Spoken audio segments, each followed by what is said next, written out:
Too early, but we're going for breakfast in another country.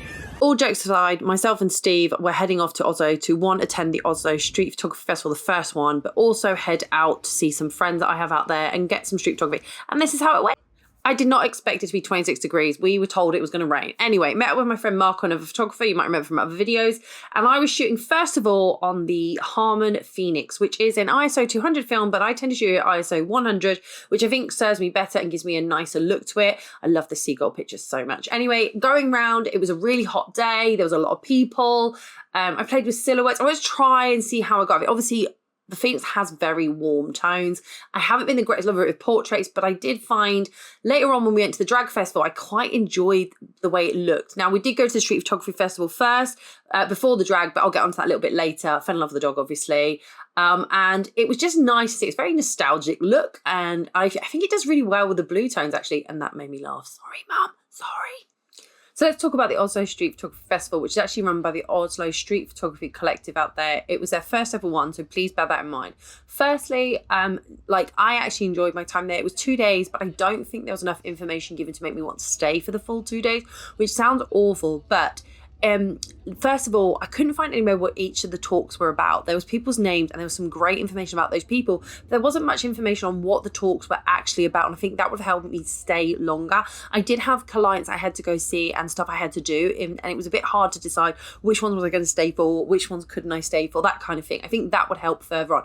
Also, no photo walks or any sort of practical learning, which I was a little bit taken back by because you would kind of expect that. I would have thought at a festival, but this is their new first one and it's a new one, and I don't want to put any presumption on that. I did not care at all that some of it was in Norwegian because we're in Norway. I expect that, and as you might know, I'm already trying to learn Norwegian and I just absolutely love hearing it. And you know what, when it comes to art, it doesn't matter what language it is, it speaks to everybody. And there were some absolutely beautiful pieces of photography put up. You can see here though, there's no explanation of what the talks are about. That was the program, and that was something I really struggled with, and I spoke to a couple of people and they sort of found similar with it. It was really well attended. When we showed up, there was a real mix of different people. It was very male dominated, which you can see in the pictures, but there were some great female speakers and there was some great female energy in the room. Please don't think that's what it was all about. It was just really welcoming. There was Leica were there. We had Sigma there. There were so many different people there. They had a competition. And, you know, there was much talk about the winners and the shortlist and what people thought of them. But let me show you the images that I took. These are on the film stock called Mr. Negative 500T, which I got from Analog Wonderland. I will put a link in my description below. I shot some of this at the Drag Festival after the shows with my friends. I also just shot as I was going around. I mean, I really love this cool tone to it.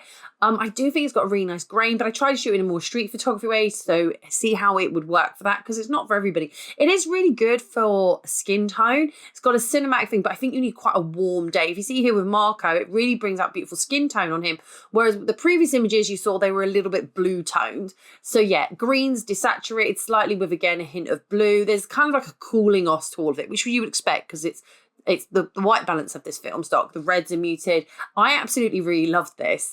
I did think it was a great film stock to use, and I will use it again. And one of the places it really excelled at was doing these landscape shots of Oslo Harbour. I mean, just look at that. These are my favourites. Thanks for coming. Can't wait to see you all in the next video.